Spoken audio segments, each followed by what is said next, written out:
सागर संत सुखी संसार में निशिआत्म उजागर। संत सुखी संसार में श्रद्धा से नमन करे हम, तेरा अनुसरण करे हम, पल पल में स्मरण करे हम। महावीर स्वामी, महावीर स्वामी।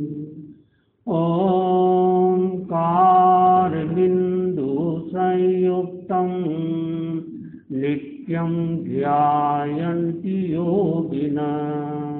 कामदं मोक्षदं चैव ओंकाराय नमो नमः।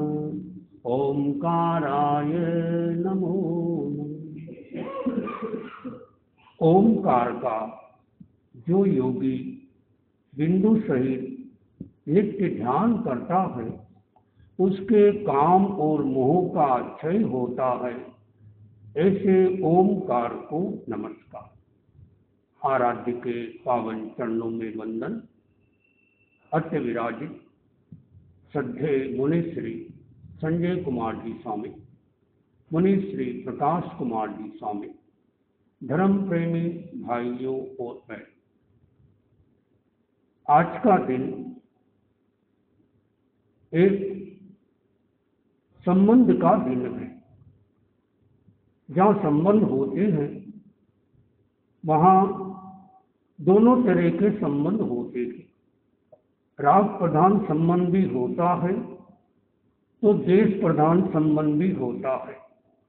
बहुत से लोग कहते हैं कि जैन साधु रक्षाबंधन पर राखी क्यों नहीं बंधाते, तो इसका जवाब ये है कि संसार की जितनी भी महिलाएं हैं उनको हमने अपना बहन जैसा मान रखा है, और कुछ के हाथ से राखी बंधाना, कुछ के हाथ से राखी नहीं बंधाना। कितने लोग राखी बांधेंगे एक दिन में, बाकी तो सब बाकी रह जाएंगे। तो जिसकी हाथ से राखी नहीं बंधाई उसके मन में दूसरा भाव आएगा, और जिससे राखी बंधाई उसके मन में दूसरा भाव आएगा। यानी एक के प्रति राग भाव आएगा तो दूसरे के प्रति द्वेष भाव आ सकता। साधु जो होते हैं इन सबसे ऊपर उड़ जाते हैं। वो राग भी नहीं करते हैं, नहीं करना चाहिए, और द्वेष भी नहीं करना चाहिए। और संत की परिभाषा हमारे जो गुरुदेव है वर्तमान में आचार्य श्री महासमन जी फरमाते हैं, संत कौन? जो शांत है वो संत है। संत बन गए फिर गुस्सा करते हैं, संत बन गए फिर अहंकार बचाया, संत बन गए फिर माया करते हैं, संत बन गए फिर लोभ करते हैं। संतता की कमी है। तो जो संत है, जो शांत है वो संत है। इस आधार पर आप लोग भी साधु जैसे बन सकते हो। जब जब आप शांत रहते हो तब तब आप साधु बन गए। तो समतारा सागर संत सुखी संसार में। संत वह होते हैं जो मान अपमान, लाभ अलाभ, निंदा प्रशंसा सब में सम रहते। किसी ने वंदना की तो उसके प्रति राग भाव नहीं, किसी ने वंदना नहीं की, अपमान किया तो उसके प्रति द्वेष भाव नहीं। भगवान महावीर की स्तुति में आचार्य महासमन जी जो रोज एक श्लोक बोलते हैं, पन्न गे चे सुरेंद्रे के कौशिके पाद संस्पृशि निर्विशेष मनस्काय श्री वीर स्वामी ने नमः। महावीर को नमस्कार। उस महावीर को नमस्कार जिसके मन में किसी के प्रति कोई राग नहीं, कोई द्वेष नहीं। पन्न गए थे सुरेंद्र के, पन्नक और इंद्र का नाम भी कौशिक और सर्प का नाम भी कौशिक। दोनों ने पैर का स्पर्श किया। उसने चंड कौशिक ने डंक मारकर पैर का स्पर्श किया, उसके पति द्वेष भाव नहीं, और उन्हीं पैरों पर इंद्र ने वंदना की तो उनके पति राग भाव नहीं, तो उस महावीर को नमस्कार। तो ये आज का दिन ऐसे देखा जाए तो रक्षाबंधन यह धागों का त्योहार, कच्चे धागों से पक्के बंधन बनाए जाने की एक परंपरा। तो यह एक ऐसा पर्व है जो खुशियाँ मनाता है। जितने भी भारत में पर्व है, भारत की संस्कृति में 7 वार और 9 त्योहार, वार तो कम और त्योहार ज़्यादा। ऐसा कोई वार नहीं जिस दिन कोई त्योहार नहीं हो। तो ये भारत की संस्कृति। उत्सव खलु प्रिया मनुष्य, मनुष्य उत्सव प्रिय प्राणी है, उसे उत्सव पसंद है। वह कैसे न कैसे अपनी खुशी जाहिर करना चाहता है, और आए दिन कोई न कोई त्योहार आता है तो लोग व्हाट्सएप पर बस इतना और कुछ नहीं, हैप्पी होली या हैप्पी दिवाली या हैप्पी। और कई लोग तो इतना ज़्यादा भावुक हो जाते हैं, जब कोरोना काल चला तो हैप्पी कोरोना। अरे वहाँ कोरोना, वहाँ हैप्पी काम नहीं आता। हर जगह पहले के ज़माने में एक कहावत थी कि नेकी कर कुएं में डाल, आज की कहावत कुछ भी कर व्हाट्सएप पर डाल, ये कहावत है। तो यह एक ऐसा पर्व है जिसमें भाई की कली, हाथों की कलाई पर बहन राखी बांधती है, और ये उसका उद्देश्य ये था कि आप मेरी सुरक्षा करें। सुरक्षा के लिए यह एक पर्व माना गया। और ये जरूरी नहीं कि भाई बहन भाई के हाथों पर रक्षा बंधन बांधे, राखी बांधे। बहुत दूसरे लोग भी बंधन बांधते हैं। कई लोग व्यापारी होते हैं, मैंने देखा तराजू के ऊपर भी राखी बांध देते, अपने दुकान की दरवाजे पर भी राखी बांधते, ताले पे भी, तिजोरी में भी राखी बांध देते। तो ये राखी एक ऐसा पर्व है। शक्ति सिंह और महाराणा प्रताप सिंह, इन्होंने भी कोई प्रसंग आया था तो इन्होंने भी एक दूसरे को राखी बांधी।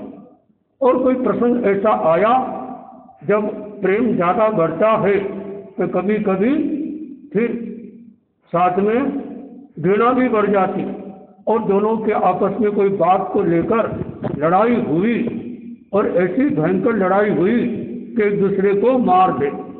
बस मारने के लिए शक्ति सिंह ने भाला उठाया और भाले को देखा, ध्यान चला गया हाथ के ऊपर, पर मैंने हाथ के ऊपर तो ये राखी बांधी है, और राखी बांधी मेरे भाई ने, मैं अब ये काम नहीं करूँ। उसने वापस हथियार छोड़ दिया, फेंक दिया।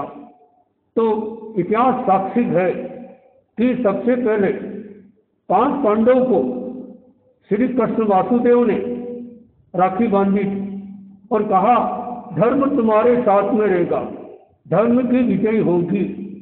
और एक ऐसी महिला जिसको 5 लड़कों के साथ शादी करनी पड़ी और मजबूरी में हुई, मतलब अनजान में हो गई, ऐसा देखा जाए। हालांकि पूर्व जन्म में द्रौपदी ने नियाणा किया था कि अगर मुझे मेरी तपस्या का फल मिले, मैं इस समय तो साध्वी हूँ, मैं किसी से संबंध नहीं बना सकती, लेकिन मेरी तपस्या का, साधना का फल मिले तो अगले जन्म में मुझे 5 पति मिले।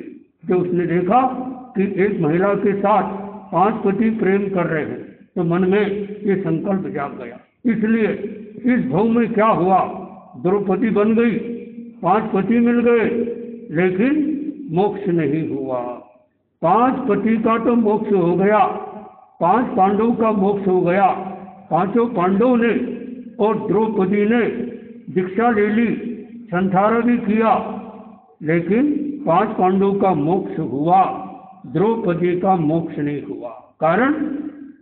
कारण क्या कि जो व्यक्ति पूर्व जन्म में ये संकल्प करता है कि मैं अगले जन्म में ऐसा ऐसा बनूंगा, उस व्यक्ति का मोक्ष नहीं होता।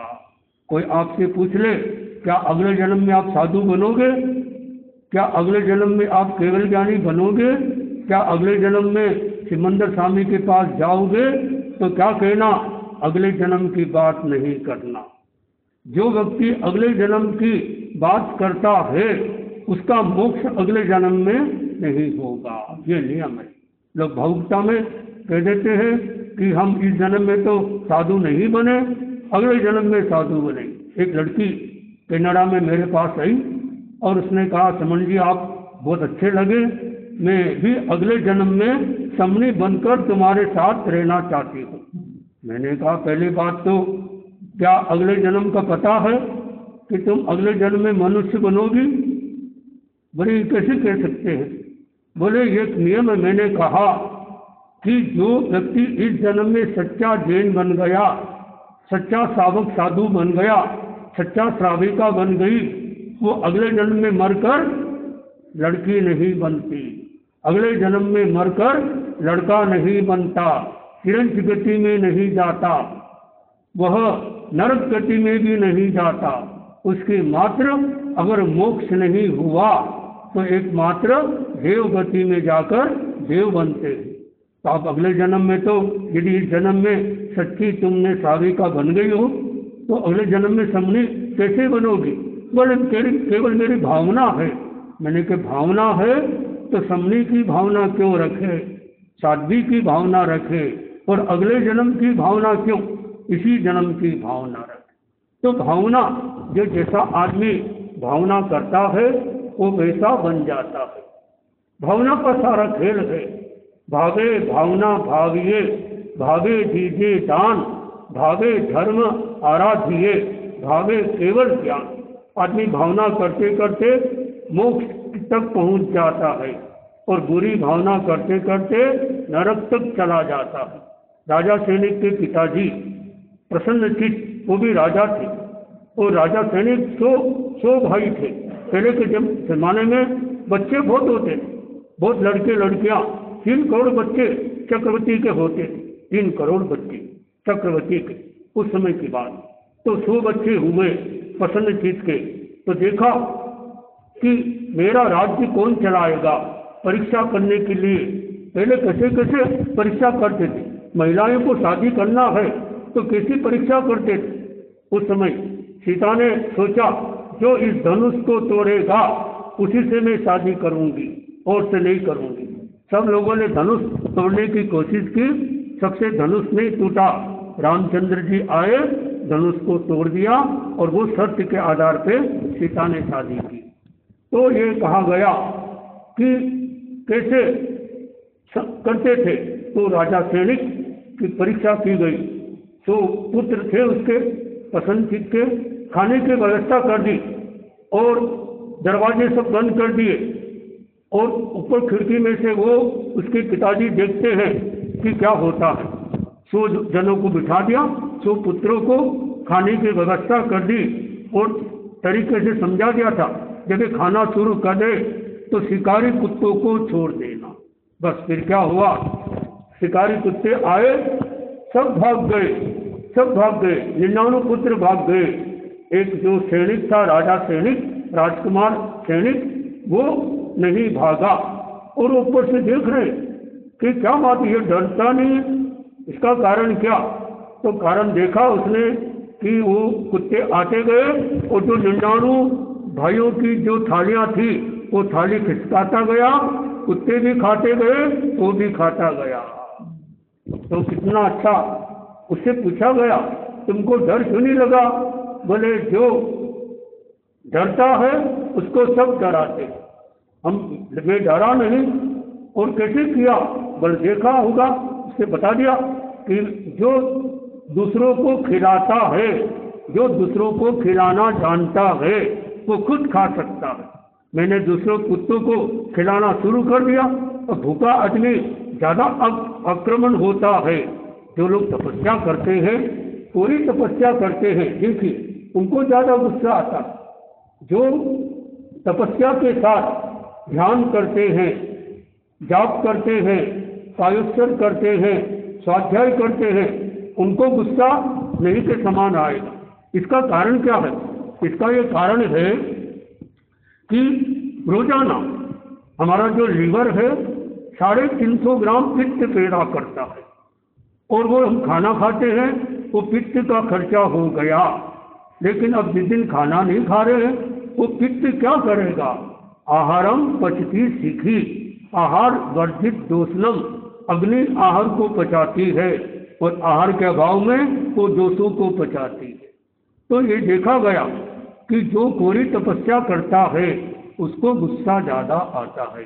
तो आचार्य महाप्रभु जी का संदेश, जब कोरा शरीर तपता है तब अहंकार बढ़ता है, और जब शरीर और इंद्रियां दोनों तपते हैं तब अहंकार कम होता है। शरीर, इंद्रिय और मन तीनों तपते हैं तब आत्मा का द्वार खुलता है। शरीर, इंद्रिय, मन और बुद्धि ये चारों तपते हैं तब आत्म साक्षात्कार होता है। तो जो लोग तपस्या करते हैं उनको हम सुझाव देते हैं, कोरा तप मत तपो। तपस्या से तप बढ़ना चाहिए, ताप नहीं बढ़ना चाहिए, संताप नहीं बढ़ना चाहिए। तो ये एक ऐसा मार्ग। तो ये अगले जन्म में क्या बनना, ये कभी भी चिंतन। तो उस बहन को समझाया, फिर उसने त्याग कर लिया कि अगले जन्म में कुछ बनने की मेरी भावना नहीं, जैसा होगा वैसा हो जाएगा। इसी जन्म में साधु बनने की भावना। इन मनोरथ चिताना, आप लोग मानो साधु नहीं बन सकते, साध्वी नहीं बन सकते, कोई बात नहीं। तो आप संकल्प से तो कर सकते हो, मनोरथ चितार सकते हो। मनोरथ चितारना, साधक बन गए हो तो पहला मनोरथ क्या? धन्य होगा वो दिन जब मैं बहुमूल्य वस्तु का त्याग कर दूं, थोड़े में काम चलाए। फिर धन्य होगा वो दिन, वो चीजें भी छोड़कर फिर क्या बन जाएंगे? अणगार बन जाएंगे, साधु बन जाएंगे। और धन्य होगा वो दिन, अगर मौका हुआ तो संसारा ले लेंगे। ऐसा ये संकल्प, ऐसा करने से भी कितने कितने कर्म के बंधन से बच सकते हैं। तो यह अगले जन्म में क्या बनना, तो ये उन्होंने 5 पांडव को श्री कृष्ण ने हाथों पर राखी बांधी और कहा, धर्म को आगे रखना तुम हमेशा। और धर्म की विजय हुई। इधर देखिए, सबसे ज्यादा संख्या किसकी? कौरव की। जीत किसकी हुई? पांडव की हुई, क्योंकि उन्होंने न्याय नीति से आगे बढ़े। तो ऐसा यह प्रसंग, इस तरह से द्रौपदी का प्रसंग मैंने एक बार आपको सुनाया था, याद हो तो, या कुछ लोग नहीं आए, कि क्या कारण बना कि जब द्रौपदी का चीरहरण हो रहा था उस समय श्री कृष्ण ने उनका जो साड़ियाँ थी वो बढ़ा दी गई। इतनी सारी साड़ियाँ कहाँ से आई? एक प्रश्न हो सकता है, लेकिन ये तो भावना की बात। अब देखिए घटना क्या थी? घटना ये थी महाभारत की, कि दरबार में शिशुपाल खड़ा हुआ। मैंने यूट्यूब में देखा, इसलिए बता रहा हूँ। वो खड़ा हुआ और वो कुछ भी बोलने लग गया, श्री कृष्ण मायावी है और ये भीष्म पिता